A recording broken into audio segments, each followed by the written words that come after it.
কেউ একটা চুল দিল নিমুনা এটা ভিডিও করেন আগে। ভাই আমি খাবো না, ভাত খাবো না, চলে যাবো।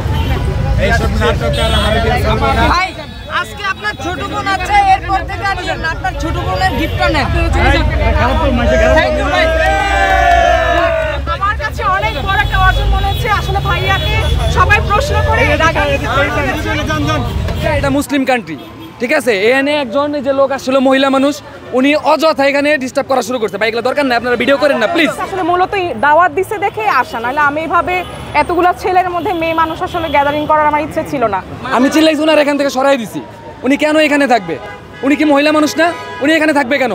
আমি আসলে তাকে ওইভাবে ডিস্টার্ব করতে আসি না। আমার মূলত ইচ্ছা ছিল আমি যদি নাও আমার রিজিকে থাকে, আমি ভাবছি তাকে একটা মানবতার ফেরিয়ালা হিসেবে এই ফুলটা উপহার দিতাম, আর হচ্ছে একটা আমার ছোট বোনের পক্ষ থেকে সামান্য একটা উপহার। ওয়ালটন এখন দেশের সীমানা পেরিয়ে পৌঁছে গিয়েছে 50টিরও বেশি দেশে।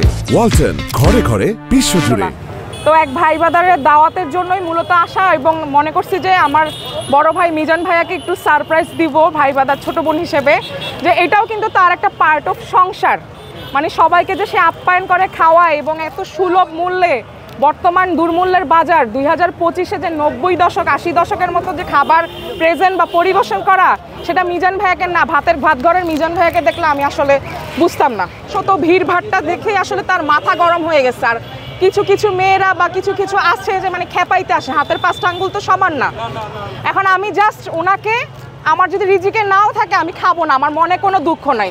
তাকে আমি বোন হিসাবে একটা শুভকামনার আল্লাহর কাছে দোয়া করি, আল্লাহ যেন ওনাকে আয় বরকত দেয়। আর ওনার কিছু জমি জমা, কিছু পার্সোনাল প্রবলেম নিয়েও হয়তো বা মানুষ টেনশনে থাকে, কষ্টে আছে, আল্লাহ যেন তার হকটা বুঝাই দেখ, তার সম্পত্তি যেন উদ্ধার হয়, মন থেকে কামনা করি। কারণ আমারও মনে ব্যথা আছে, আমার বড় ভাইও কিন্তু আমাকে বর্তমানে সব সম্পত্তি থেকে বঞ্চিত করেছে, আমি বুঝি সেই ব্যথাটা।